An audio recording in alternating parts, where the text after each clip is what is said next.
This episode was recorded on the country of the Gadigal people of the Eora Nation. We pay our respects to elders past and present, always was, always will be.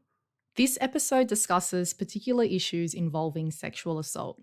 If you need support at any time, you can contact 1-800-RESPECT on 1-800-737-732 or visit 1800respect.org.au. You can also contact the New South Wales Sexual Violence Helpline or the Men's Referral Service. We'll put these details and more in the show notes for this episode. You may have heard of the phrase affirmative consent laws lately, maybe even since last year. These sexual consent reforms were passed by New South Wales Parliament in 2021 and are now in effect as of the 1st of June 2022. But what are these laws all about, and what do they mean for you who may be assisting your clients or community group? My name is Yasmin, and this is Law for Community Workers on the Go, a podcast for community and health workers. In this special shortcut episode, I sit down with Julianne Elliott. Julianne is a Senior Solicitor at Legal Aid New South Wales who specialises in educating young people about the law. Julianne provides an overview of the key aspects of the reforms, her experience working with young people, and what community workers can do to learn more. Thank you so much for joining me on the podcast today, Julianne. These new consent laws are sometimes referred to as affirmative consent laws. Can you tell our listeners about affirmative consent? What does it mean? Well, that's a really great question to start off with because it's the heart of the matter, really, of the changes. Affirmative consent is basically a situation where you can't assume that somebody's consenting to sex or sexual activity like kissing or touching just because they haven't actually said no. You have to ask them. You have to check in. Communication is key with this new law. If they haven't said anything, you have to check in. Basically, what we're looking for is really good communication between people, and we'll be able to stick to the law. So what are some situations where people can't consent, even if they say yes? So consent always has to be free and voluntary under the law. That means that there are some situations where people can't consent. If somebody has had heaps of alcohol, drugs, and they just can't think clearly enough to consent, then no consent exists. If somebody's asleep or unconscious, obviously they can't consent. If somebody's manipulated or threatened into consenting, then there's no consent there either. The last one I'd say is probably quite relevant for young people. If you're under 16, you can't consent because you haven't reached the age of consent yet. And Julianne, you speak with thousands of young people every year about consent. What are your key messages to young people when you meet with them? Yeah, so many messages actually. Really great to be able to have these conversations with young people and hear what they already know and what they think and what I can bring to the table in terms of info. Basically, we do need to talk about the law. We need to talk about those changes to consent law that we talked about earlier.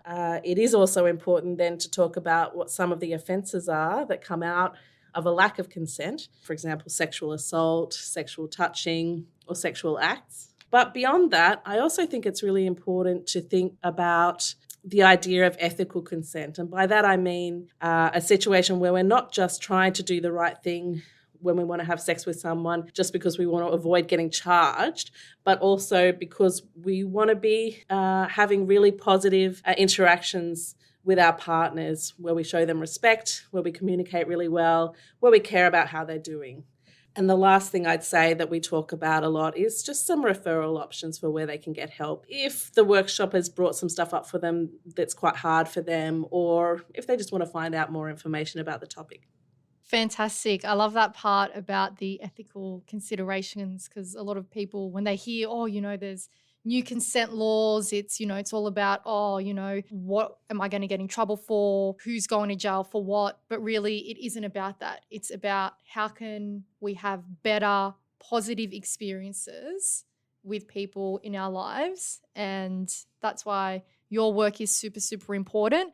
I can imagine as well you would come across a lot of different people with a lot of opinions, not just young people.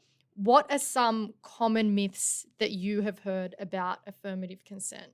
I don't think I've heard a lot of myths specifically about affirmative consent. I guess apart from, kind of working out how to show your consent, like are gestures okay, or do you have to have words?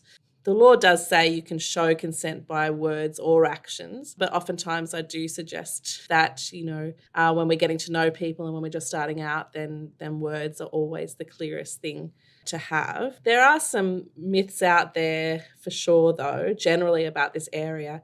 And I think one of the commonest questions that I would be asked is, what happens if you think they consented the night before, but actually in the morning they change their mind and they say they weren't consenting at all? And to that, I usually say that situations where people make up stories are extremely rare, even though it's something that people worry about a lot. And I guess that also goes to show how important it is for us to have good communication when we're engaging in sexual activity, just because the more communication you have, the better we are treating each other, the less likely it is that somebody's going to wake up in the morning and not feel great about what happened. So I think the law and ethics in that way work really well together.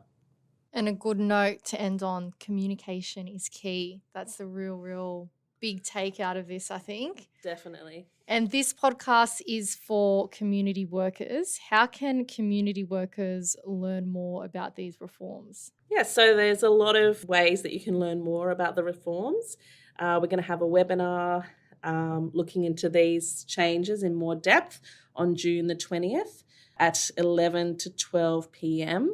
And you can go to our website to find out more information. I think there'll probably be a link at some stage. You can book in for a workshop for me to come out and talk to your staff members or your clients.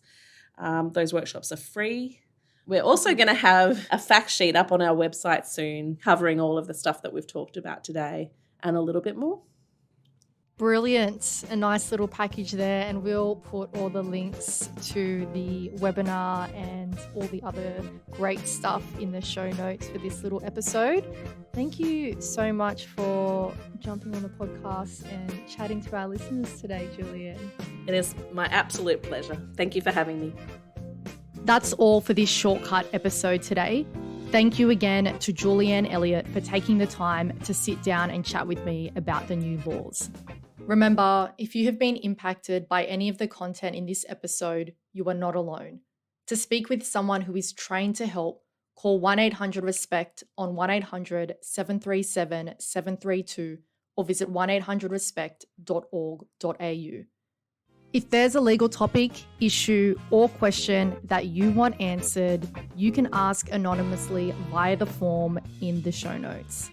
Thank you for listening, and we'll catch you next time for another shortcut episode.